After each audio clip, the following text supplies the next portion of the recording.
રાજકોટ જિલ્લા પંચાયત આરોગ્ય કર્મચારી મંડળ ગઈકાલથી જ અચોક્કસ મુદ્દત માટે હડતાળ પર ઉતર્યા છે। ત્યારે જિલ્લા પંચાયતના આરોગ્યના MPHW, FHW, MPHS, FHS તેમજ જિલ્લા કક્ષાના સુપરવાઇઝર દ્વારા ટેકનિકલ કેડર તેમજ ગ્રેડ પે જેવા વિવિધ મુદ્દાઓને લઈને અચોક્કસ મુદ્દતની હડતાળ કરવામાં આવી છે। ત્યારે આજરોજ જિલ્લા પંચાયત આરોગ્ય કર્મચારી મંડળ દ્વારા DDO તેમજ જિલ્લા પંચાયતથી કલેક્ટર કચેરી સુધી રેલી યોજી કલેક્ટરને આવેદનપત્ર પાઠવવામાં આવ્યું હતું। અશોકભાઈ જયંતિભાઈ જોશી, પ્રમુખ આરોગ્ય કર્મચારી મંડળ રાજકોટ જિલ્લો। અમારી મુખ્ય બે માંગણીઓ છે।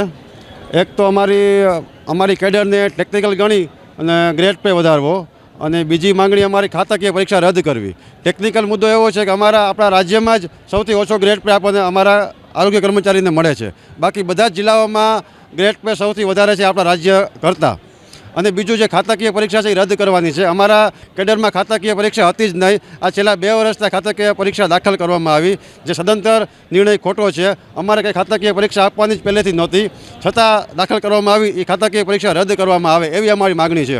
અમારો ગ્રેડ પે સાથે FHW અને MPHWનો 1900 છે, જે બીજા રાજ્યમાં 2400થી સ્ટાર્ટ થાય છે, અને FHS ને સુપરવાઇઝરનો ગ્રેડ પે અમારે 2400 છે, જે બીજા રાજ્યમાં 2800થી સ્ટાર્ટ થાય છે। હા, અમારું આયોજન પહેલેથી 1 તારીખથી અમે આયોજન આવું ચાલુ રાખીએ છીએ। 5 તારીખે ગઈ 5 તારીખે અમે માસ CL પર આખું ગુજરાત રાજ્ય માસ CL પર ઉતરી ગયા હતા। પછી ત્યારબાદ 6 તારીખથી અમે તંત્રને અમારા કામગીરીની ઓનલાઈન રિપોર્ટિંગ બંધ કરી અને 10 દિવસનું અલ્ટિમેટમ આપ્યું હતું, પણ છતાં પણ અમારા બંને પ્રશ્નોનું નિવાકરણ ન થયું, એટલે અમારે ના છૂટકે અમારે અચોક્કસ મુદતની હડતાળ પર જવું પડ્યું છે। આજથી કાલ 17 તારીખથી ગુજરાત આખાનો આ પ્રશ્ન છે, રાજકોટ જિલ્લાનો પણ આ જ પ્રશ્ન છે, અને 500થી 700 કર્મચારીઓ રાજકોટ જિલ્લામાં અત્યારે એકઠા થયા છે। ગુજરાત રાજ્યના 25,000થી ઉપર કર્મચારીઓ છે, અને રાજકોટ જિલ્લાના 1000 કર્મચારીઓ હડતાળમાં જોડાયેલા છે। અત્યારે આવેદનપત્ર રેલી આપવામાં 500થી 700 કર્મચારીઓ છે। અત્યારે આપ સૌ જાણો છો કે આરોગ્ય ઉપર ગંભીર અસર પડશે, કારણ કે બે મુખ્ય આપણી સેવાઓ કે જે શિક્ષણ અને આરોગ્યની છે, જો એ સેવા ખોરવાઈ જાય તો ઘણી જ વિપરીત અસર થાય છે।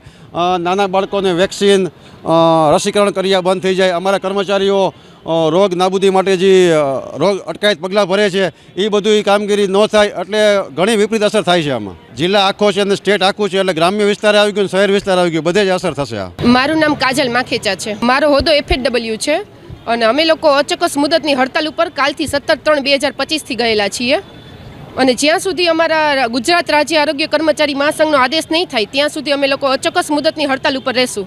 હડતાલ ઉપર જવાના મુખ્ય 2 મુદ્દા છે।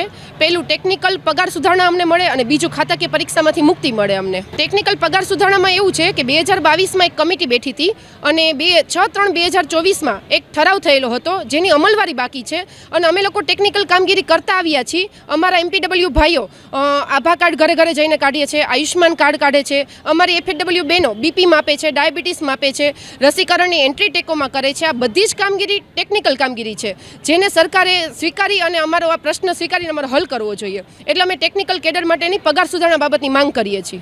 આજે અમે લોકો અમારા રાજકોટ જિલ્લાના 1000 કર્મચારીઓ છે, એમાંથી 700 જેટલા ભેગા થયા છીએ, અને આજે અમે આવેદન આપવાના હતા કલેક્ટરને, અને DDO સાહેબને આવેદન આપી દીધું છે, અને અચોક્કસની મુદતની હડતાલ જે કરવાના છે એનું આવેદન આપ્યું છે।